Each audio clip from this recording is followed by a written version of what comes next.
Hello all, आप सभी का इंजीनियर्स वेब इंस्टीट्यूट के यूट्यूब चैनल पर बहुत बहुत स्वागत है।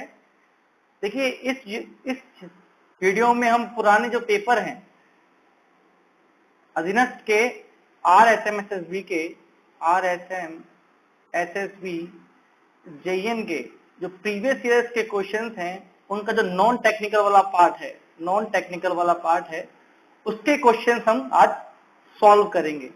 देखिए ये बहुत ही इंपॉर्टेंट है क्योंकि 40 मार्क्स का रहता है, आपका वेटेज काफी अच्छा खासा वेटेज है 40 मार्क्स का। 40 मार्क्स के वेटेज में अगर आपके 30 to 35 मार्क्स भी आ जाते हैं तो एक बहुत बड़ा एडवांटेज मिलता है। ठीक है, तो इस वीडियो में हम प्रीवियस ईयर के जो क्वेश्चंस हैं उनको सॉल्व करेंगे। स्पेशली जितने भी ज्योग्राफी से रिलेटेड क्वेश्चन होंगे वह सारे हम सॉल्व करेंगे। ठीक है, जो पुराने पेपर्स में आए हैं। इससे पहले आप क्या किए, चैनल को आप सब्सक्राइब कर लीजिए हमारे को और बेल आइकन पर टच कर दीजिए ताकि जिससे फ्यूचर में आपको एडवांटेज मिल सके, अच्छे पेपर का सॉल्यूशन मिल सके, अच्छे वीडियोस मिल सके। तो ठीक है, शुरू करते हैं। सबसे पहले 2016 के JEN सिविल डिप्लोमा के अंदर हमारे पास में जो क्वेश्चंस थे ज्योग्राफी के वो सारे हम डिस्कस कर लेते हैं। ठीक है, देखिएगा आप पहला क्वेश्चन जो हमारे सामने आता है। देखिए बात यह है, आपका जो पेपर होता है RSMSSB JEN का इसका लेवल मीडियम रहेगा। ज्योग्राफी में मीडियम रहता है, लेकिन हिस्ट्री के अंदर इसका लेवल काफी अच्छा रहता है। ठीक है, तो आप हिस्ट्री और मीडियम लेवल से हम ज्योग्राफी देखेंगे, लेकिन दोनों का लेवल अच्छा रहता है, बिल्कुल लो लेवल नहीं रहता है। कुछ क्वेश्चन आपको हो सकता है बहुत इजी लगे, लेकिन सारी ही एग्जामों में वो क्वेश्चन दिए जाते हैं ताकि स्टूडेंट कुछ क्वेश्चन तो अटेम्प्ट कर पाए। ठीक है, तो पहला क्वेश्चन जो हमको देखने को मिल रहा है 21 नंबर का। सबसे पहले ये ऐसा ही क्वेश्चन है जिसको सब अटेम्प्ट कर लेंगे। तो इसमें हमसे पूछा गया है राजस्थान का भौगोलिक क्षेत्रफल कितना है। देखिए, जब हमने राजस्थान का स्थिति में विस्तार पढ़ा था तब राजस्थान का भौगोलिक क्षेत्रफल पढ़ा था, तो वो था 3,42,239 वर्ग किलोमीटर या किलोमीटर स्क्वायर। ये हमारे पास राजस्थान का, ये पूरा हमारा राजस्थान है।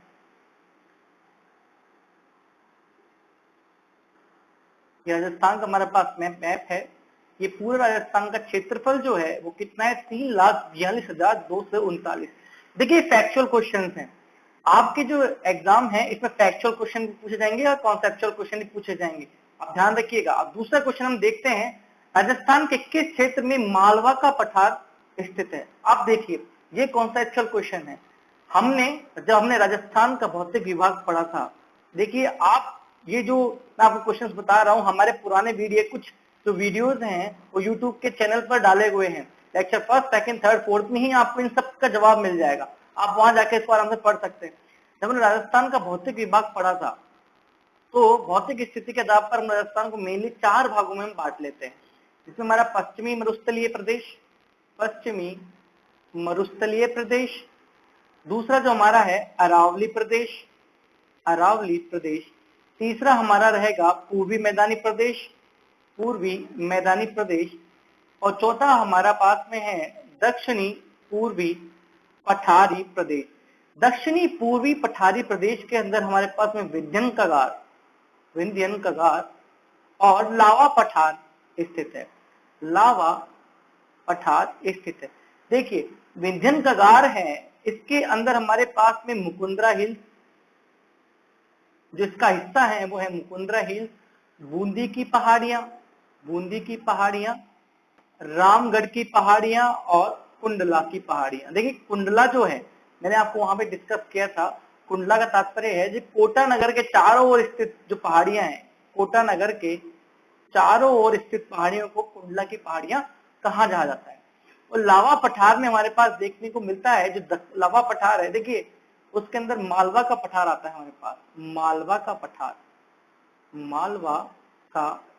पठार। एक्चुअल में मालवा का पठार क्या है, यह है हमारे पास में दक्कन का जो पठार है, लावा पठार, जो दरारी ज्वालामुखी प्रक्रिया से निर्मित है उसका ही एक भाग है। तो मैंने जब आपको पढ़ाया था तो दक्षिणी पूर्वी पठारी प्रदेश, तो आपको आइडिया हो गया होगा कि मालवा का पठार कहाँ स्थित होगा, दक्षिणी पूर्वी राजस्थान के अंदर मालवा का पठार स्थित होगा। आप देखिए यहाँ पर आंसर में देखिए कॉन्सेप्चुअल क्वेश्चन है यहाँ पे, ये यहाँ पे कोई फैक्ट नहीं पूछ रहा है आपको। आपको भौतिक विभाग अच्छे से पढ़ा होगा आपने, आपको पता होगा कि 4 उसके अंदर डिवीजन होते हैं। ये सारे के सारे आप जा सकते हैं, हमारे यूट्यूब चैनल तो मेरे पास में ये ओपन है, आप इन वीडियो को देख सकते हैं, आपके सारे कॉन्सेप्ट क्लियर हो जाएंगे। 4 भागों में हमने बांटा था और 4 भागों में दक्षिणी पूर्वी पठारी प्रदेश को हमने 2 भागों में बांटा था, विंध्यकगार, लावा पठार। लावा पठार के अंदर मालवा का पठार है जो कि क्या है, दक्कन पठार के, जो कि ज्वालामुखी दरारी ज्वालामुखी प्रक्रिया से निर्मित पठार है, उसका ही एक हिस्सा क्या है, मालवा का पठार। तो यहाँ पे क्वेश्चन पूछा गया है, देखिए बहुत अच्छा क्वेश्चन नहीं है, कॉन्सेप्चुअल क्वेश्चन है कि राजस्थान किस क्षेत्र में मालवा का पठार स्थित है। तो दक्षिणी पूर्वी क्षेत्र में पहले ही में आंसर में मिल चुका है, दक्षिणी पूर्वी क्षेत्र में स्थित है। देखिए नॉर्थ, साउथ, ईस्ट और वेस्ट, आपने अगर मैप कभी देखा होगा, मैपिंग वगैरह की होगी, तो आपको इस तरह से हम कागज पर हम मैप बनाते हैं तब दिशाओं का ज्ञान इस तरह से होता है, नॉर्थ, साउथ, ईस्ट, वेस्ट। हमारे राइट में ईस्ट होता है, लेफ्ट में वेस्ट होता है, और अपर में नॉर्थ और डाउन में साउथ। तो इस तरह क्या होगा, दक्षिणी पूर्वी क्षेत्र ये होगा हमारा। तो राजस्थान का दक्षिणी पूर्वी क्षेत्र कौन सा होगा हमारे पास में, ये होगा। ठीक है, तो चलते हैं हम अगला क्वेश्चन पे, इनको हटा देते हैं। अगला क्वेश्चन देखिए पहले, मुकुंदरा हिल्स की पहाड़ियां अधिकतर विस्तारित है। देखिए अब फिर से वही क्वेश्चन आ गया हमारे पास, मुकुंदरा, अब ये भी कॉन्सेप्चुअल क्वेश्चन है, कहां से विस्तारित है। देखिए मैंने आपको बताया था दक्षिणी पूर्वी पठारी प्रदेश के अंदर हमने विंध्यकगार और लावा पठार 2 भाग दिए थे। मुकुंदरा हिल्स जो है विंध्यकगार का एक हिस्सा है, और ये जो बेसिकली फैला हुआ है, ये कोटा झालावाड़ एरिया में फैला हुआ है, कोटा झालावाड़ में फैला हुआ है, मेनली ये कोटा में अधिक फैला हुआ है। तो आप देख लीजिए दक्षिणी पूर्वी भाग में कौन कौन से जिले आते हैं हमारे पास, कोटा, बारा, झालावाड़ और बूंदी, 4 जिले आते हैं। अब यहाँ पे देखिए क्या क्या है, मुकुंदरा हिल्स की पहाड़ियां क्या टोंक जिले में है, बिल्कुल नहीं है। बांसवाड़ा जिले में बिल्कुल नहीं है, बूंदी जिले में बिल्कुल नहीं है, दक्षिणी पूर्वी भाग में है। किंतु मैंने आपको बताया कि मुकुंदरा हिल्स कहाँ का, ये सारे के सारे क्वेश्चंस आपको नोट्स में मिल जाएंगे, जो मैंने आपको पिछले लेक्चर में पढ़ाया है, आप इजीली वहां पे देख सकते हैं। वहां पर सारे के सारे क्वेश्चन आपको डिक्टो नोट्स में ही मिलेंगे। देखिए क्वेश्चन वहीं से आता है, एक पैटर्न सेम रहता है, पैटर्न थोड़ा सा चेंज हो सकता है, लेकिन क्वेश्चन आपको भटकाने के लिए इधर-उधर कर देगा, लेकिन जो चीज फिक्स है वो फिक्स है। अगर एक बार आप कॉन्सेप्ट समझ गए तो आपके पास में क्या आंसर देना बहुत आसान हो जाएगा। ये सब मैंने आपको वहां पे लिखवा रखा है। और यहाँ पे देखिए मुकुंदरा के अधिकतर विस्तार कहाँ पर है, बूंदी जिले में, कोटा। देखिए कोटा आंसर आएगा, चौथा आंसर यहाँ पे हमारे पास आंसर जाएगा कोटा। कोटा जिले में मुकुंदरा हिल्स की पहाड़ियां स्थित है। ठीक है, इतना हो गया। अब मैं आपको समय हटा रहा हूँ, अगला क्वेश्चन देखिएगा। अगला क्वेश्चन हमारे पास में है, सांबर झील आंतरिक प्रवाह क्षेत्र की नदी कौन सी। देखिए सबसे पहली बात तो आप देखिए कि राजस्थान में 3 प्रवाह तंत्र हैं, ये मैंने आपको बता चुका है। राजस्थान की जब हमने नदियां पढ़ी थी, अफवाह तंत्र पढ़े थे, तब हमने देखा था पहला तंत्र है, अफवाह तंत्र है अरब सागरीय अफवाह तंत्र। दूसरा है हमारे पास में बंगाल की खाड़ी अफवाह तंत्र, और तीसरा जो तंत्र है हमारे पास में वो है आंतरिक अफवाह तंत्र। अब अरब सागरीय अफवाह तंत्र के अंदर कौन कौन सी नदियां आती हैं। देखिए अरब सागरीय अफवाह तंत्र के अंदर मेनली लूनी नदी आती है, लूनी नदी, माही नदी आती है, साबरमती नदी आती है, पश्चिमी बनास नदी आएगी अपने पास, और जो आएगी अपने पास में लिखेगा। और बंगाल की खाड़ी में कौन कौन सी आएगी लिखेगा, चंबल नदी आएगी हमारे पास बंगाल की खाड़ी में, चंबल नदी बंगाल की खाड़ी अफवाह तंत्र में आएगी। गंभीर नदी बंगाली खाड़ी अफवाह तंत्र में आएगी, और बाणगंगा नदी अफवाह तंत्र में आएगी। अब सबसे पहले आप ये समझिए, अरब सागर, बंगाल की खाड़ी, 3 अफवाह तंत्र हमने क्यों लिखे। अरब सागर का तात्पर्य, अफवाह तंत्र का तात्पर्य है कि जो नदियां अपना पानी अरब सागर में ले जाके डालती हैं, वो नदियां अरब सागरीय अफवाह तंत्र के अंदर आएंगी। बंगाल की खाड़ी अफवाह तंत्र का तात्पर्य क्या है कि वो नदियां जो अपना पानी बंगाल की खाड़ी में जाकर डालती हैं, बंगाल की खाड़ी अफवाह तंत्र में आएंगी। आंतरिक अफवाह तंत्र का तात्पर्य क्या है कि जो नदियां अपना पानी किसी भी ना तो अरब सागर में डालती है, ना बंगाल की खाड़ी अफवाह तंत्र में डालती है, तात्पर्य है कि वह अंदर ही राज्य में ही शुरू होती है और यहीं पर थोड़ी दूर बहकर लुप्त हो जाती है। तात्पर्य इससे कि वह ज्यादा दूरी तय नहीं कर पाती है, राज्य में ही शुरू होती है और राज्य के सीमाओं पर या राज्य में ही क्या लुप्त हो जाती है। ऐसी कौन कौन सी नदियां हैं आप वो भी देख लीजिए। देखिए आंतरिक पथ में कातली नदी हमारे पास में आती है, कातली, ये सारी की सारी डिटेल्स मैंने आपको वहां पे दे रखी है, आप जाके देख सकते हैं। कातली रूपनगढ़, रूपनगढ़, सावी इत्यादि नदियां के आंतरिक प्रवाह में आती है। अब जो हमसे क्वेश्चन पूछा गया है, आप देखिएगा क्वेश्चन क्या है हमारे पास में, सांबर झील आंतरिक अपवा क्षेत्र की नदी कौन कौन सी है। देखिए सांबर झील के अंदर जो नदियां आके गिरती है, जिनसे हमारे पास में क्या होता है, सांबर झील के अंदर नमक का उत्पादन होता है, वो पानी लेकर जाती है, वो नदियां कौन कौन सी है। तो आप देखिएगा सांबर झील के अंदर मंथा, मेड़ा, खारी, ये मैंने आपको लिखवा रखे हैं वहां पे, रूपनगढ़ और खंडेला, ये नदियां क्या करती है, सारी नदियां अपना पानी ले जाकर सांबर झील में डालती है। इस तरह से आप समझ रहे हैं। तो यहाँ पर आंतरिक अपवाह तंत्र में हमसे पूछा गया है नदी कौन सी है, तो इन नदियों में से जो एक नदी हमें यहाँ पे दिखेगी वही उसका आंसर होगा। तो देखिए काकी नदी बिल्कुल नहीं है, बांडी नदी बिल्कुल नहीं है, मेना बिल्कुल, ये मेना नदी है, यह आंतरिक अपवाह तंत्र का हिस्सा है सांबर झील का। तो यह हमें समझ में आ गया। देखिए बहुत इजी है, ये सारे क्वेश्चन जितने भी आपको दिख रहे हैं सारे के सारे आपको नोट्स में ऐसे कैसे छपे हुए मिलेंगे। आप जो प्रीवियस क्लासेस हैं जो अवेलेबल है ओपन, आप उसमें जाके इजीली देख सकते हैं। ठीक है, अगला लिखिएगा 25वां क्वेश्चन देखते हैं अब हम आगे। 25 जो क्वेश्चन हमारे पास में वो है, राजस्थान में निम्नलिखित में से नदियों का कौन सा युग्म सम्मिलित है। देखिए अब यहाँ पे हमसे क्या क्वेश्चन पूछा गया है कि मेन नदी कौन सी है और उसकी सहायक यानी कि ट्रिब्यूटरी नदी कौन सी है, वो हमसे यहाँ पे पूछी गई है। तो हम देख लेंगे। इसके लिए हमें क्या होना चाहिए, हमें नदियों का पहले तो अपवाह तंत्र याद होना चाहिए, उसके बाद हमें क्या होना चाहिए, नदियों की जो ट्रिब्यूटरीज है वो हमें पता होना चाहिए कि कौन कौन सी उसकी क्या है, सहायक नदियां हैं। तो हम देखेंगे सबसे पहले लूनी, माही, बनास, चंबल, ये हमारे पास मेन नदियां हैं। सामने जो दी गई है इनकी सहायक नदियां हो सकती हैं। देखिए यहाँ पे क्या पूछा गया है, निम्नलिखित तो सही पूछना है कि सही कौन सा है, तो हमें छांटना है कि सही इनमें से कौन सा है। तो लूनी, अब आपको पता क्या होगा कि लूनी की जो सहायक नदियां हैं वो याद होनी चाहिए, फिर बनास की जो सहायक नदियां हैं आपको वो याद होनी चाहिए, माही की जो सहायक नदियां हैं वो याद होनी चाहिए, और चंबल की जो सहायक नदियां हैं वो याद हमें होनी चाहिए। तो सबसे पहले आप देखिए जो बाणगंगा है, ये बाणगंगा चंबल की सहायक नदी नहीं है।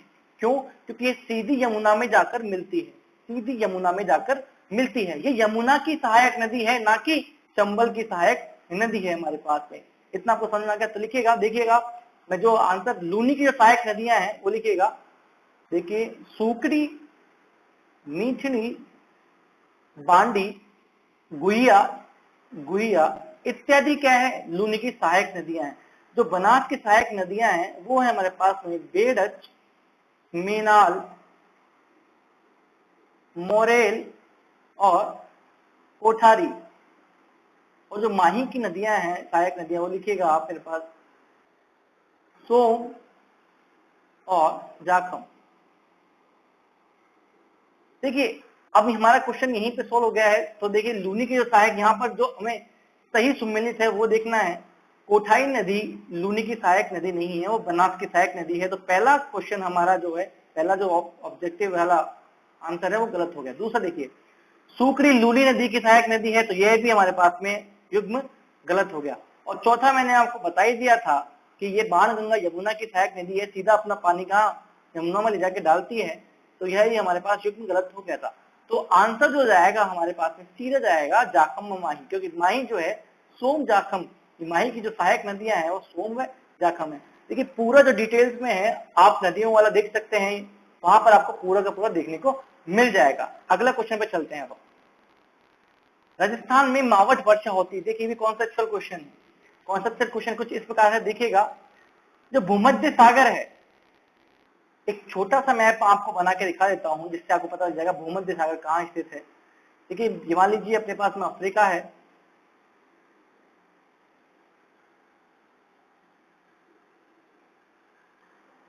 ये हमारे पास में अफ्रीका कॉन्टिनेंट है, ठीक है। यहाँ पर यूरोप है, इस तरह से गल्फ ऑफ अड़न, ये हमारा भारत है, और इस तरह से आप मान लीजिएगा।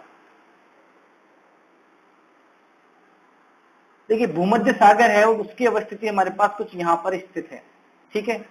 अब जो कॉन्सेप्चुअल है, यहाँ पर हमसे पूछा गया कि मावट जो वर्षा होती है, ये क्या एक शीतकालीन वर्षा है, शीतकालीन वर्षा है जो राजस्थान के पश्चिमी और मेनली पश्चिमी भागों में देखने को मिलती है। पूरे में भी हो सकती है, लेकिन पश्चिमी भागों में तो अधिकतर हमें देखने को मिल जाती है। अब सुनिएगा, अरब सागरीय चक्रवात है, बिल्कुल नहीं है। देखिए क्या होता है कि जो भूमध्य सागर है वहां पर शीतोष्ण चक्रवात बनते हैं और वो ऊपर उठते हैं, शीतोष्ण चक्रवात बनते हैं, शीतोष्ण चक्रवात बनते हैं और ये ऊपर उठते हैं। जब ये ऊपर उठते हैं तो भारी वर्षा लेकर उठते हैं, बड़े बड़े घने घने बादल होते हैं, इसमें बिजलियां चमकती रहती हैं। तब ये बहुत ऊपर चल जाते हैं तो ऊपर हमारे पास में एक जेट स्ट्रीम करके हवाएं चलती हैं, जेट स्ट्रीम, जेट स्ट्रीम हमारे पास में हवाएं चलती हैं। देखिए ये जेट स्ट्रीम है, इसकी भी एक बहुत ही खास बात है। इसका आविष्कार कब हुआ था? देखिए आपने जेट विमान का नाम सुना होगा, जेट विमान। देखिए जब सेकेंड वर्ल्ड वॉर चल रहा था तब जेट स्ट्रीम की खोज हुई। सेकेंड वर्ल्ड वॉर के अंदर क्या हुआ, जब एरोप्लेन को आपने जब वहां पे जब उन्होंने विमान उड़ाए अपने, तो जब वो देखते थे कि जब किसी हवा, उस टाइम उसका नाम पता नहीं था क्या था, उन्होंने कहा कि जब हवा की साइड में ये बहुत स्पीड से बहती है, इनके साइड में चलते थे विमान, तो वो बहुत जल्दी गति करते थे, बहुत तेजी से चलते थे। लेकिन जब इनकी विपरीत दिशा में चलते थे, ये तो सीधी दिशा में तो बहुत तेजी से पहुंचते थे, लेकिन विपरीत दिशा में पहुंचते थे, चलते थे, तब उनकी गति बहुत धीमी हो जाती थी।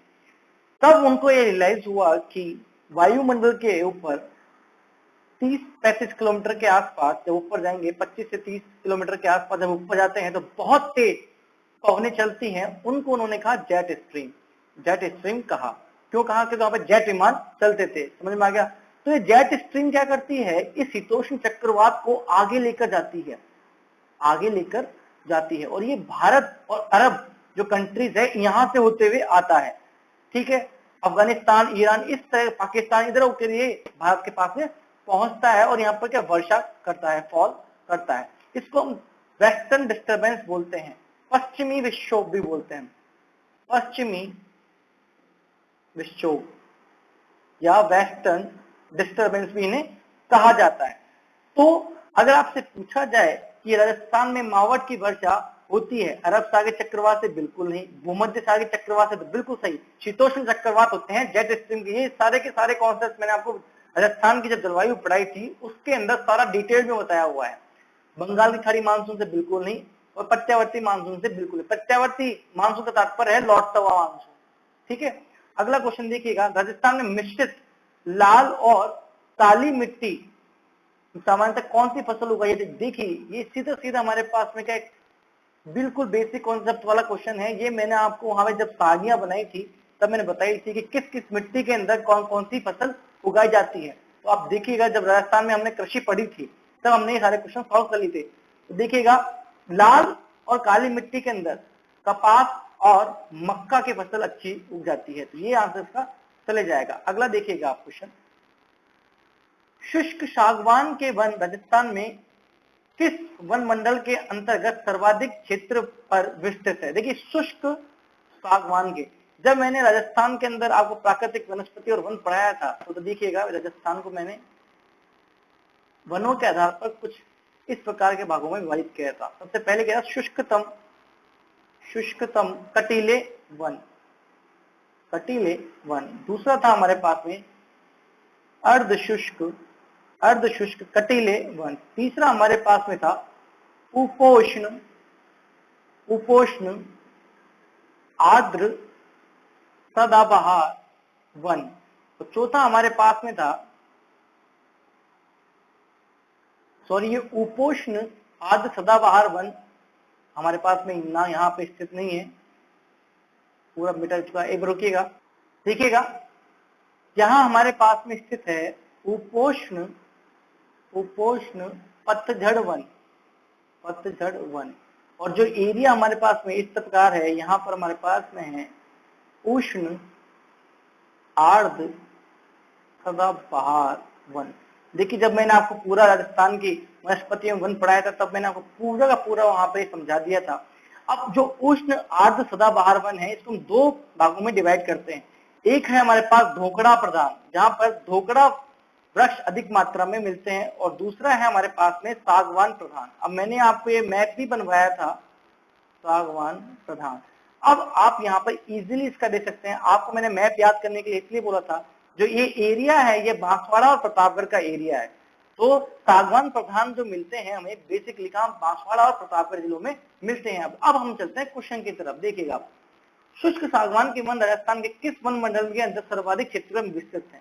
राजसमंद बिल्कुल नहीं, सिरोही बिल्कुल नहीं, कोटा बिल्कुल नहीं, बांसवाड़ा। देखिए हमारा जो हमने तो तोड़ा था उष्ण आर्द्र सदाबहार वन, ढोकड़ा प्रधान और सागवान प्रधान, तो हमने कहा वहां पे लिख रखा है, हमने डिक्टेट भी कर रखा है सागवान प्रधान कहाँ कहाँ मिलते हैं, बांसवाड़ा और प्रतापगढ़। तो यहाँ पे बांसवाड़ा दिख गया है, तो आंसर यह चल जाएगा। सारे के सारे क्वेश्चन आपके नोट से हैं, एक भी क्वेश्चन आपके नोट से बाहर नहीं है। अगर आपने नोट सी पढ़ लिए तो 40 में से कम आपको बता रहा हूँ 35 मार्क्स आपके कहीं नहीं जाने, लेकिन बशर्त है कि आपको एक एक चीज याद होनी चाहिए उसकी। 35 मार्क्स कहीं नहीं जाने, केवल और केवल आपको नोट्स पे अगर आप फोकस रखेंगे तो। अगला क्वेश्चन देखिए, अब अगला क्वेश्चन हमारे पास में है, राजस्थान का 2/3 से अधिक चावल उत्पादक क्षेत्र किस कृषि जलवायु खंड के अंदर आता है? अब देखिए हमने आपको पढ़ाया था क्या, राजस्थान में कृषि जलवायु के आधार पर 10 प्रखंडों में बांटा गया है, 10 प्रखंडों में उसको बांटा गया है। मैं आपके सामने स्क्रीनशॉट लेकर आता हूं जिससे कि आपको याद आ जाएगा कि वो 10 प्रखंडों में कैसे बांटे थे हम। आपके सामने अब दिख रहा होगा कि 10 प्रखंडों में किस प्रकार से बांटा गया है, तो आप ये देख सकते हैं कि 10 प्रखंड कैसे कैसे हैं, ठीक है। तो जो बेसिकली हमसे पूछा गया है कि सबसे ज्यादा चावल का उत्पादन कहाँ का होता है, तो आप देखिएगा चावल का जो उत्पादन होता है हमारे पास में, कपास और चावल सबसे दक्षिणी आर्द्र प्रदेश में हमारे पास में क्या सर्वाधिक चावल का उत्पादन होता है, ठीक है। आपने देख लिया। अब मैं आपको इसका काम हटा रहा हूँ, क्वेश्चन पे चलते हैं फिर से। तो आप 10 प्रखंड आपने देख चुके हैं, आपने वहां पे देख लिया, स्क्रीनशॉट में दिखा दिया। तो सबसे ज्यादा जो 2/3 से अधिक चावल उत्पादन होता है वो कहाँ होता है, दक्षिणी आर्द्र मैदान में। समझ में आ गया आपको, ठीक है। अगला क्वेश्चन चलते हैं। वो प्रखंड का डिवीजन भी बहुत इंपॉर्टेंट था, और कौन कौन सी फसलें वहां पे उगती है ये भी इंपॉर्टेंट था। मैंने सारी चीजें आपको लिखवा रखी है, आपको सिर्फ और सिर्फ उनको याद कर लेना है बहुत अच्छे से। 30 क्वेश्चन, हमने 10 क्वेश्चन देख चुके हैं, 10 क्वेश्चन में से अभी तक एक भी क्वेश्चन नोट से बाहर नहीं गया है। अगला क्वेश्चन चलिए, 30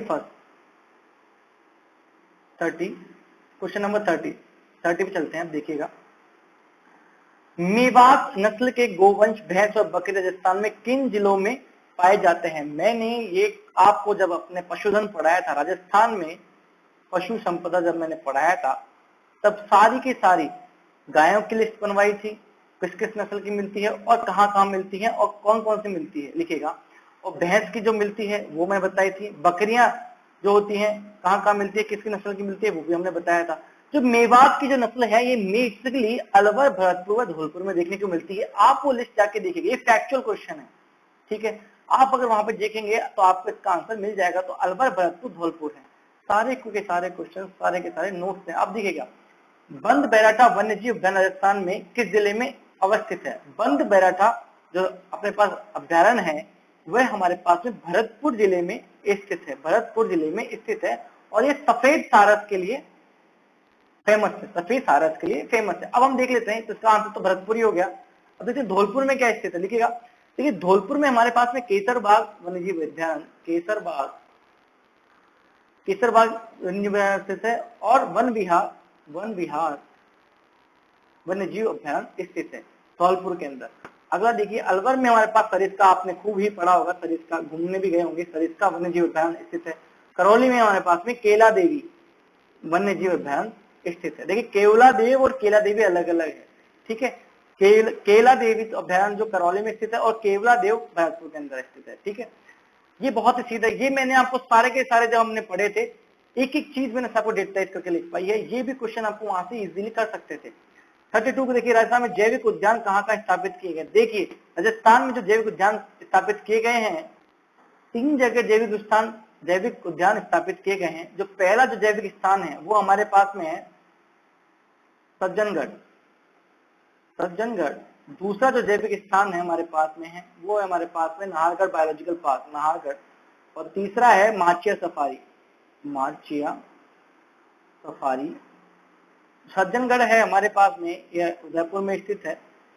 नाहरगढ़ जयपुर में है, और माचे सफारी जोधपुर में। ये भी मैंने आपको लिखवाया है। देखिए खास बात क्या है, ये तो इसमें बिल्कुल सीधा पूछ लिया कि इसमें कहाँ कहाँ स्थापित किए गए हैं, तो आप देख सकते हैं तीनों के नाम कहाँ कहाँ है। सज्जनगढ़ जिसमें आंसर होगा वो आपका आंसर हो जाएगा। नाहरगढ़ बिल्कुल सही है, सज्जनगढ़ बिल्कुल सही है, माचे सफारी ठीक, पहला ही आंसर हो चुका है आपका, तो ये बिल्कुल ठीक है, कोई दिक्कत नहीं है। लेकिन इसमें और भी क्वेश्चन बन सकते थे, जैसे कि राजस्थान में प्रथम प्रस्तावित जैविक उद्यान कौन सा था। प्रस्तावित, स्थापना और प्रस्तावित अलग अलग है, ये क्वेश्चन पूछे गए हैं अलग एग्जामों में। जो पहला प्रस्तावित जैविक उद्यान था, प्रस्तावित, वह हमारे पास में नाहरगढ़ था। इसको 2003 से ही प्रस्तावित कर रखा था, लेकिन फिर ये बना नहीं। सज्जनगढ़ ने 2014 में ही क्या इसकी स्थापना हो गई। ये पहला ऐसा था अभ्यारण्य जिसकी 2014 में ही राजस्थान का प्रथम उद्यान था सज्जनगढ़, जिसकी 2014 में स्थापना होगी। प्रस्तावित पूछे तो नाहरगढ़ 2003 से प्रस्तावित था, लेकिन यह 2016 में खुला, 2016 में खुला। तो इस तरह से क्वेश्चन पूछे जा सकते हैं, तो आप ध्यान रखिएगा। अब अगला क्वेश्चन की तरफ चलते हैं। देखिए अगला क्वेश्चन बिल्कुल फैक्चुअल है। राजस्थान में नहरों द्वारा सिंचित क्षेत्र का कितना प्रतिशत अपने पास में स्थित है। देखिए सबसे पहले आपको एक चीज बता देता हूँ, वो सुन लीजिएगा।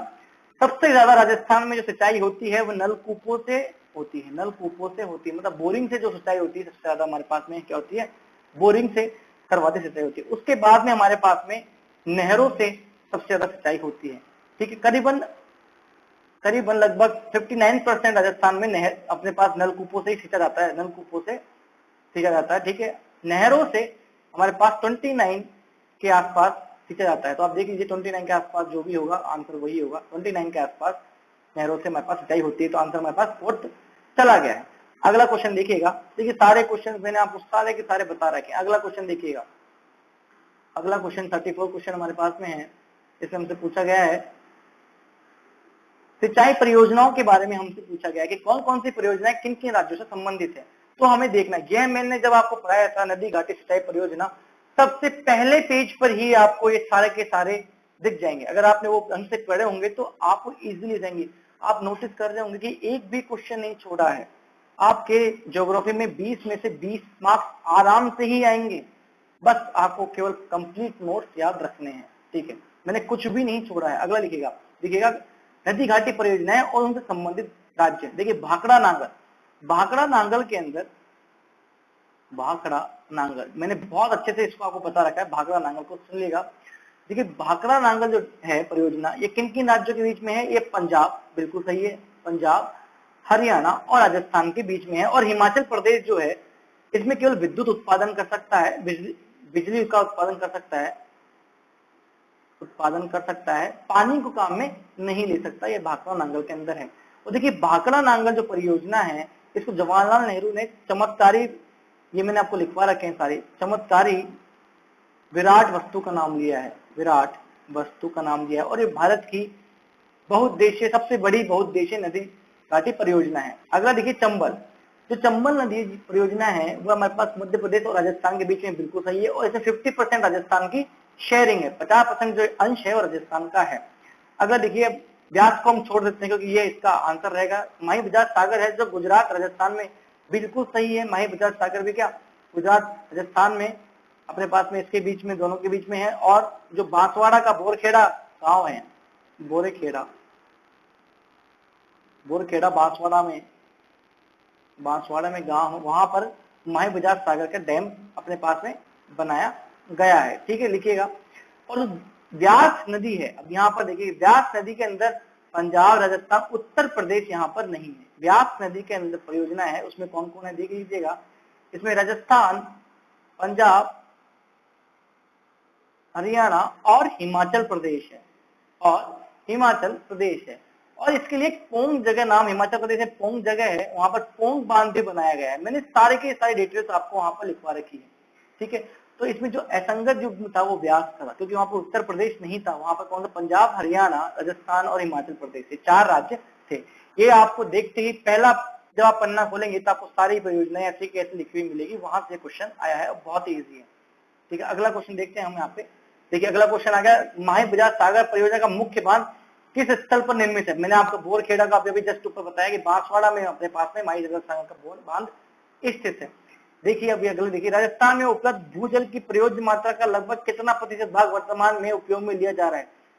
देखिए भूजल जो हमारे पास में है उसका हमारे पास में पूरा का पूरा 50% ही अभी तक हम उसका यूज में ले पाए हैं। ठीक है, तो इसका आंसर ये फैक्चुअल क्वेश्चन था, ये एकदम फैक्चुअल क्वेश्चन था। ठीक है, इसके बाद में हम आगे चलते हैं, हटाते हैं इन सबको और आगे चलते हैं अगले क्वेश्चन की तरफ। अगला क्वेश्चन देखिएगा, राजस्थान में फ्लोरोसिस समस्या से संबंधित गलत पूछा है हमसे। देखिए ध्यान रखें, गलत पूछा है, गलत क्वेश्चन हमसे, मतलब गलत जो होगा इनमें से वो हमारा आंसर होगा। राज्य के सभी 33 जिले फ्लोरोसिस प्रभावित है। बिल्कुल सही बात है, राज्य के जितने भी 33 जिले हैं वो सारे के सारे फ्लोरोसिस समस्या से बहुत प्रभावित हैं, आंशिक हो अधिक हो। लेकिन नागौर, मैंने एक आपको कुबड़ पट्टी लिखवाया था, कुबड़ पट्टी आपने देखा होगा, कुबड़ पट्टी में लिखवाया था, कुबड़ पट्टी जो नागौर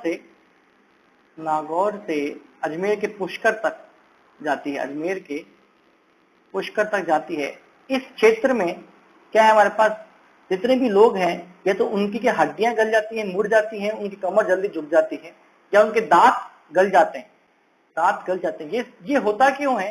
देखिए जो फ्लोराइड आयन होता है उसकी अधिकता से ये होता है। शरीर में जब फ्लोराइड आयन अधिक मात्रा में जाएगा तो ये क्या होगा, या तो आपकी जो अपने पास में हड्डियां हैं उनको मोड़ देगा, या अपने दांत जो है उनको गला देगा, वो उसमें डीके शुरू हो जाएगा। तो बिल्कुल सही बात है कि जितने भी 33 जिले हैं, आंशिक हो, कम हो, ज्यादा हो, 33 जिले फ्लोरोसिस से समस्या से प्रभावित है। अगला देखिए, राज्य के पश्चिमी एवं दक्षिणी जिले, बिल्कुल सही बात है, पश्चिमी एवं दक्षिणी जिले सर्वाधिक प्रभावित हैं। अगला देखिएगा, ये मैंने सब आपको डिक्टेट कर रखे हैं। शहरी क्षेत्रों में की अपेक्षा ग्रामीण क्षेत्रों में फ्लोरोसिस का अधिक प्रकोप अधिक है। यह भी बात हमारे पास में बिल्कुल सही है, शहरी क्षेत्रों में से अधिक ग्रामीणों में अधिक है। इसके रीजन बहुत तो सारे हो सकते हैं, जैसे जितना भी अपने पास में रासायनिक उर्वरक लेते हैं उनके अंदर, वो भी एक कारण हो सकता है। अगला देखिए, राज्य में 72% अधिक गांव फ्लोरोसिस से पीड़ित है। देखिए ये क्वेश्चन आप ये यहाँ पर एक फैक्चुअल है, यहाँ पर 72% नहीं है, 51% जो गांव के जो है हमारे राजस्थान में, वो क्या है, फ्लोरोसिस से अधिक पीड़ित है। लेकिन 72% से अधिक नहीं, 51% इतने हैं हमारे पास। ठीक है, तो ये फैक्चुअल क्वेश्चन का आंसर 37वें का 4 था। ठीक है, अगला ये फैक्चुअल क्वेश्चन था, एक फैक्ट का आधार पे हो सकता है आपका। 38वां देखिए, ये भी एक फैक्चुअल क्वेश्चन, अगर आपको याद है तो आप कर सकते हैं, अगर आपको याद नहीं है तो आप नहीं कर सकते। इसमें सीधे सीधे पूछा है कि राष्ट्रीय राजमार्ग 12 कहां से निकलता है, तो अगर आपको पता है आप कर सकते हैं, जयपुर बूंदी झालावाड़, जयपुर बूंदी झालावाड़ इसका आंसर होगा। ये भी एक फैक्चुअल क्वेश्चन है।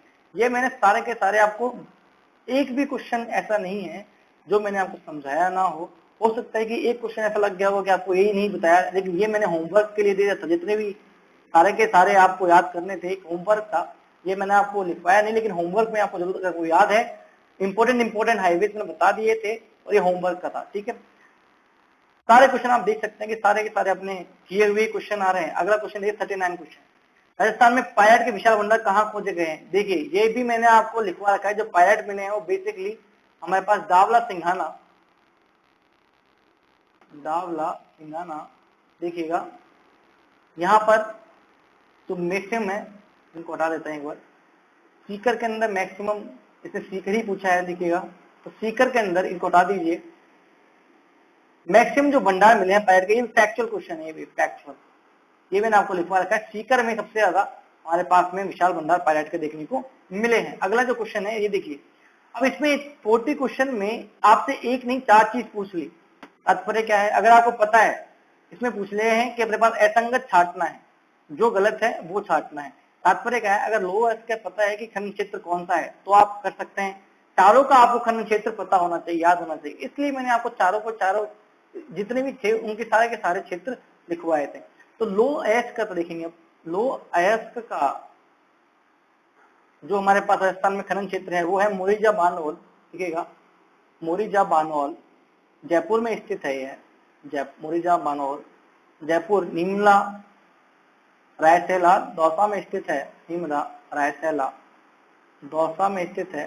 दावला सिंघाना और नीम का थाना, दावला सिंघाना और नीम का थाना, ये सीकर में स्थित है हमारे पास में, और यह झुंझुनू में स्थित है।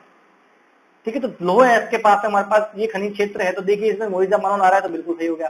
टंगस्टन का हमारा देगाना एकमात्र हमारे देश में टंगस्टन की एकमात्र खान देगाना नागौर में स्थित है। देगाना नागौर में स्थित है। हालांकि वालदा वगैरह जगह पर ये भी नागौर, ये वालदा सिरोही में है, यहाँ पर भी खोजे गए हैं लेकिन शुरू नहीं हुए हैं। और रेवत नागौर में भी खोजे गए हैं, लेकिन एकमात्र जो खान अरबी खनन होना है वो देगाना नागौर में, यह भी हमारे पास सही है। देखिए मैग्नीज का देखते हैं। देखिए मैग्नीज, ये भी मैंने सारे के सारे चीजें मैंने आपको लिखवा रखे हैं। मैग्नीज कहाँ कहाँ मिलता है? देखिए बांसवाड़ा के मैग्नीज, कुशलगढ़, लीलवानी और सगवा, इन जगहों पर मिलता है। आप देखेंगे तो आपको नोट्स के अंदर ये सब कुछ मिल जाएंगे। ठीक है, तो लीलवानी इसमें आ रहा है तो यह भी हमारे पास सही है। जिप्सम के लिए हमारे पास में जो है गोट मंगलोट, नागौर और जामसर बीकानेर में देखने को मिलता है। जामसर बीकानेर में। तो देखिएगा जिप्सम के लिए ऋषभ देव में ये हमारे पास में असंगत हो गया। तो इस प्रकार हमने ये डिस्कशन कर लिया कि जो ज्योग्राफी के क्वेश्चंस थे वो हम किस प्रकार के आते हैं। कुछ फैक्चुअल आते हैं, कुछ कॉन्सेप्चुअल आते हैं, लेकिन बहुत ही आपका मीडियम लेवल होता है। लो भी नहीं होता, हाई भी नहीं होता, लेकिन मीडियम से हल्का ऊपर या मीडियम लेवल आपका रहता है। और जितने भी आपके सारे क्वेश्चन हैं आप नोट कर सकते हैं। जिन्होंने हमने हमारी क्लासेस ले रखी हैं वो इजीली समझ जाएंगे कि सारे के सारे क्वेश्चन नोट से ही आते हैं। और जिन्होंने नहीं ली है वो लिंक देख सकते हैं नीचे और वहां पर जाकर क्लास ले सकते हैं। सारे के सारे जो सिलेबस है आपको कवर कर लिया जाएगा। देखिए कोई अधीनस्थ के जेएन के लिए नहीं है, पटवार के लिए भी आप इसको ज्वाइन कर सकते हैं। आप पटवार के लिए कर सकते हैं, आप हाईकोर्ट एलडीसी जितने भी एग्जाम होते हैं उसके अंदर कर सकते हैं, एसआई के लिए कर सकते हैं, कांस्टेबल के लिए कर सकते हैं। ये राजस्थान जीके है जो कि आपको बेसिक हर जो स्टेट के एग्जाम होंगे उसके अंदर चाहिए। और लेवल बहुत अच्छा हमने रखा है, बहुत हाई भी नहीं, बहुत लो भी नहीं, मीडियम से ऊपर। आप चाहे तो आरएएस का जो आपका बेसिक है वहां भी आप कंसेप्ट अपने अच्छे से क्लियर कर सकते हैं। तो अगर आपको कोर्स अच्छा लगा, आपको देखा, अगर कोर्स अच्छा आप देखिए, कुछ वीडियोस हमने डाल रखे हैं, अगर आपको अच्छा लगे तो आप नीचे लिंक दे रखे हैं वहां पर जाइए, कोर्स ज्वाइन कीजिए और हमें रिव्यू दीजिए। ठीक है, आप लाइक और सब्सक्राइब कीजिएगा और इसको शेयर भी कीजिएगा। भविष्य में आपके साथ में अगर आपको एडवांटेज लेने हैं तो हमारे साथ जुड़े रहिएगा। इसी के साथ में हम आज का डिस्कशन समाप्त करते हैं। बहुत बहुत धन्यवाद, थैंक यू। नेक्स्ट वीडियो में हम फिर से दूसरा अपन सॉल्व करेंगे पेपर और देखेंगे कि उसके अंदर किस प्रकार के क्वेश्चन किए गए थे। आज के लिए इतना ही, बहुत बहुत धन्यवाद।